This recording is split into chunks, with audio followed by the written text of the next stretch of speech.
तो गुरु लोग आज की मूवी है पेट सेमेट्री। तो मूवी की शुरुआत में एक कार सुनसान सड़क पर चलती दिखाई नजर आती है। कार में सवार आदमी का नाम लुइस था। लुइस एक डॉक्टर थे। वे अपने परिवार के साथ थे। लुइस के परिवार में उनकी पत्नी और 2 बच्चे हैं, जिनमें से एक का नाम एली है। उनके पास एक बिल्ली है और वे एक शहर से दूसरे शहर में ट्रांसफर हो रहे थे। यह स्थान बड़े बड़े पेड़ों से घिरा हुआ था। अगले दिन लुइस की पत्नी और एली जंगल में कुछ बच्चों को देखते हैं। वे जानवरों के मुखौटे पहने हुए थे और एक कुत्ते की लाश को कब्रिस्तान में ले जा रहे थे। जब उसकी माँ चली जाती है तो एली भी कब्रिस्तान में चली जाती है। वह वहाँ पर बहुत सारे पालतू जानवरों के कब्र को देखती है। वहाँ लकड़ी की एक ऊंची दीवार थी और जब एली लकड़ी की दीवार पर चढ़ते हुए दूसरी तरफ जाने की कोशिश करती है, उसका पैर फिसल जाता है और वो नीचे गिर जाती है। तभी एक बूढ़ा आदमी आता है। वो एली के पैर में लगे कांटों को निकालता है। वह एली को बताता है कि शहर के पालतू जानवरों की कब्रें यहाँ पर बनी हैं। यह यहाँ का पुराना रिवाज है। एली की तलाश करते हुए उसकी माँ भी वहाँ पर पहुँच जाती है। बूढ़ा आदमी एली की माँ से कहता है कि मैं तुम्हारा पड़ोसी हूँ और बच्चों को ऐसे ही अकेला छोड़ना सही नहीं होता है। एली की मां अपनी बेटी के साथ चली जाती है। दूसरी तरफ लुइस के अस्पताल में एक एक्सीडेंट का मामला आता है, जिसमें एक लड़के का बुरी तरह से एक्सीडेंट हो गया था। लुइस के घर के पास एक खतरनाक सड़क थी और वहां पर गाड़ियां बहुत ज्यादा स्पीड में चलती थी। उसी सड़क में लड़के का एक्सीडेंट हो गया था। लुइस लड़के को बचाने की बहुत ज्यादा कोशिश करता है, लेकिन वो उसे बचा नहीं पाता है और लड़के की मौत हो जाती है। वहीं कुछ देर बाद लुइस उस लड़के को अपने सामने बैठा देखता है, जो कि बोलता है कि वो जाग गया है और लकड़ी की दीवार को कभी टूटने मत देना। लुइस को कुछ समझ नहीं आता है और तभी एक नर्स आ जाती है। तो लुइस देखता है कि वो लड़का मरा हुआ है। लुइस सोचता है कि शायद ये उसका भ्रम था। लुइस फिर से अपने मरीज की आवाज़ सुनता है जब वो रात को सो रहा था। आवाज का पीछा करते हुए लुइस कब्रिस्तान में आता है। मरीज की आवाज लुइस से कह रही थी कि ये वही जगह है जहाँ पर लाशें सोती हैं, लेकिन लकड़ी की दीवार की दूसरी तरफ मुर्दे हमेशा जिंदा रहते हैं। लुइस भी दीवार पर चढ़ रहा था, लेकिन उसके मरीज ने लुइस का हाथ पकड़ रखा था, यह कहते हुए कि वहाँ पर मत जाओ, वह स्थान शापित है। और तभी अचानक लुइस जागता है। वो अपने बेटे को अपने सामने पाता है और महसूस करता है कि ये उसका सपना था। लुइस अपने पैरों को नीचे देखता है तो उसके पैर धूल से सना था। यहाँ लुइस यह समझ नहीं पाता है कि ये एक सपना था या फिर सच। कुछ समय बाद उनके पड़ोसी को दिखाया जाता है और वो बूढ़ा आदमी लुइस के पास आता है। बूढ़ा लुइस को बताता है कि उसकी बिल्ली मर गई है। लुइस बूढ़े व्यक्ति से रिक्वेस्ट करता है कि इस बात को वो उसकी बेटी को ना बताए, क्योंकि मेरी बेटी अपनी बिल्ली से बहुत ज्यादा प्यार करती है। बूढ़ा आदमी कहता है ठीक है, लेकिन रात को तुम्हें मेरे साथ कब्रिस्तान में जाना होगा।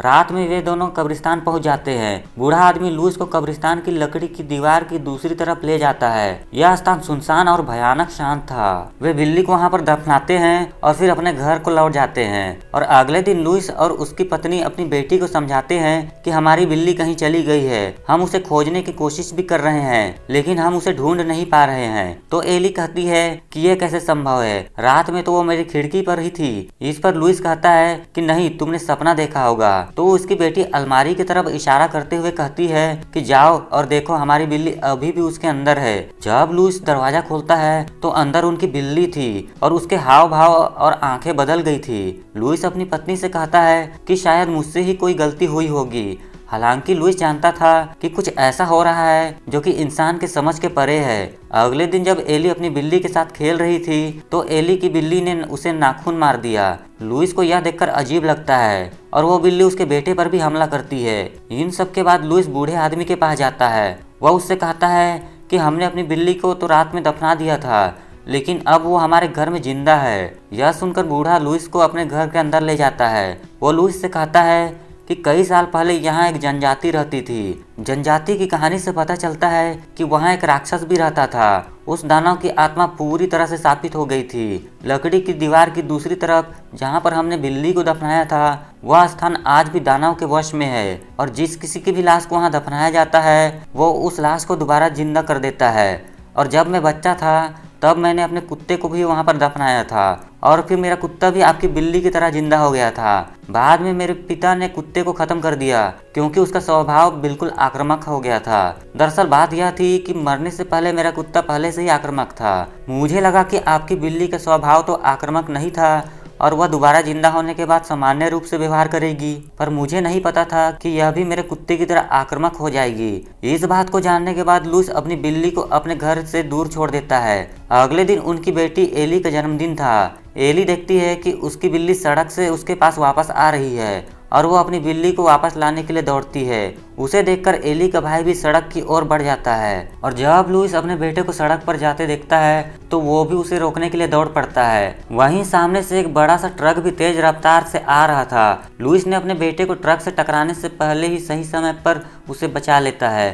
ट्रक का ड्राइवर दोनों को बचाने के लिए ब्रेक लगा देता है, जिसके कारण टैंक ट्रक से अलग हो जाता है और लुइस की बेटी एली से टकरा जाता है, जिससे कि एली की मौके पर ही मौत हो जाती है। एली की मौत से एली के माता पिता बहुत ज्यादा दुखी थे। लुइस की पत्नी और बेटा कुछ दिन के लिए अपनी दादी के घर चले जाते हैं ताकि उनको थोड़ा सा अच्छा लगे। वहीं लुइस को घर में अपनी बेटी एली को याद करते हुए दिखाया जाता है। वह उस स्थान पर जाता है जहाँ पर उसने अपनी बेटी एली को दफनाया था। वह एली के शव को उसकी कब्र से बाहर निकालता है। वह उसके शव को लेकर लकड़ी की दीवार की दूसरी ओर जाता है। वो अपनी बेटी एली को उस स्थान पर दफनाता है जहां उसने अपनी बिल्ली को दफनाया था। लुइस ऐसा करने के बाद घर आकर सो जाता है। आधी रात को किसी के पैरों की आवाज से उसकी नींद खुल जाती है और जब वो उसे चेक करने जाता है तो उसे वहां पर एक बच्चे के पैरों के निशान दिखाई देते हैं। उन प्रिंटों का पीछा करते हुए वो देखता है कि उनकी बेटी एली सामने खड़ी है और वो जिंदा हो गई है। लुइस अपनी बेटी को देखकर खुश हो जाता है। वो अपनी बेटी को गले से लगाता है। हालांकि एली का भाव उनकी बिल्ली की तरह बदल जाते हैं। फिर वो अपनी बेटी को नहलाता है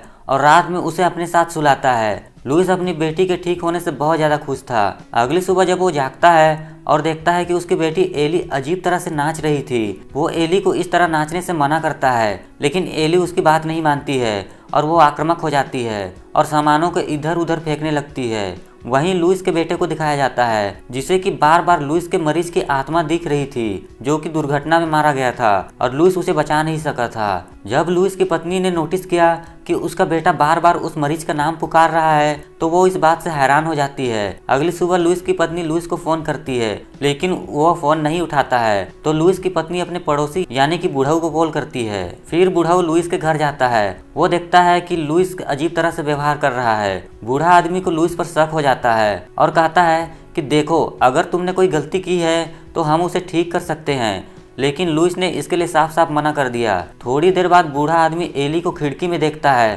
तब उसे पता चलता है कि लुइस ने क्या गलती किया है। इसीलिए वो घर पहुंचकर अपनी बंदूक को निकाल लेता है। वह अच्छी तरह से जानता था कि लुइस ने जो किया है वो बहुत खतरनाक है। कई साल पहले जब बूढ़े की पत्नी की मृत्यु हो गई थी तो उसने अपनी पत्नी के शव के साथ भी ऐसा किया था और इसका बुरा अंत हुआ।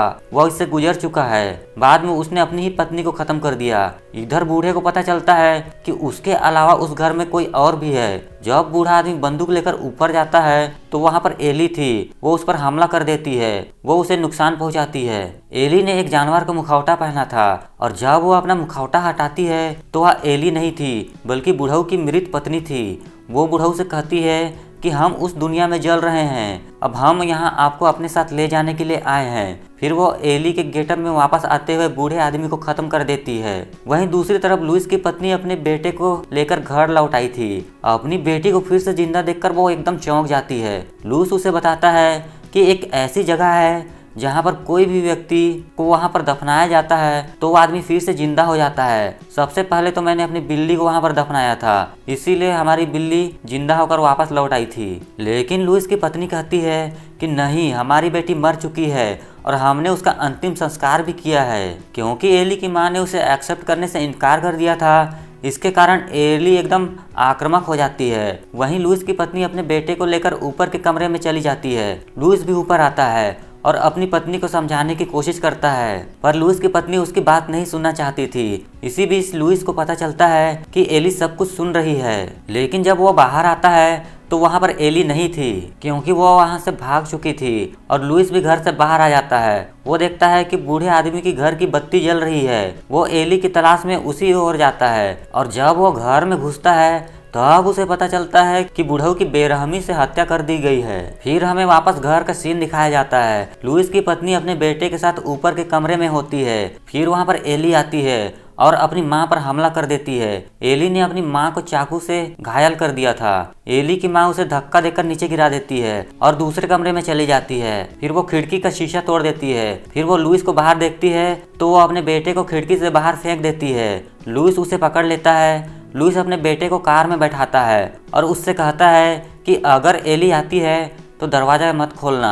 फिर हमें एली को दिखाया जाता है। वो अपनी माँ के पास पहुंच गई थी और उसके ऊपर चाकू से कई बार वार कर दी। एली की माँ अब गंभीर रूप से घायल हो जाती है और एली उसके बगल में बैठी थी। एली अपनी माँ से कहती है कि माँ, तुम्हें याद है कि एक बार पिता ने क्या कहा था कि मृत्यु के बाद कोई दुनिया नहीं होती है, लेकिन यह सही नहीं है, मृत्यु के बाद भी दुनिया होती है। इस बात को सुनकर एली की माँ बोलती है कि मैं तुम्हारी माँ नहीं हूँ। फिर एली अपनी माँ को मार देती है। तभी लुइस आता है और नोटिस करता है कि उसकी पत्नी मर चुकी है। इसी बीच एली उसके ऊपर पीछे से हमला कर देती है, जिससे कि लुइस बेहोश हो जाता है। फिर एली अपनी माँ को उस स्थान पर ले जाती है जहाँ उसके पिता ने उसे दफनाया था।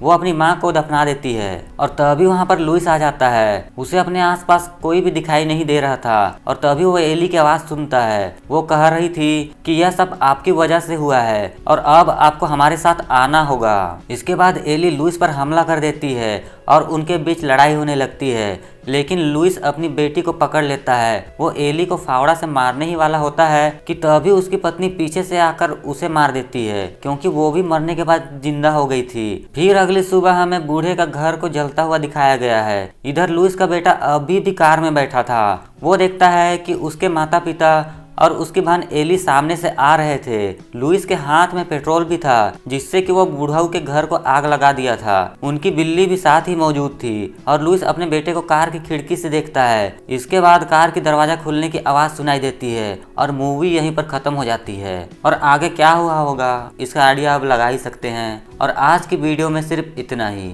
आशा करता हूँ दोस्तों आपको मेरा एक्सप्लेनेशन पसंद आया होगा। अगर हाँ तो प्लीज़ इस वीडियो को लाइक और चैनल को सब्सक्राइब कर दीजिए। मैं मिलता हूँ आपको नेक्स्ट एक्सप्लेनेशन वीडियो पर। तब तक के लिए बाय।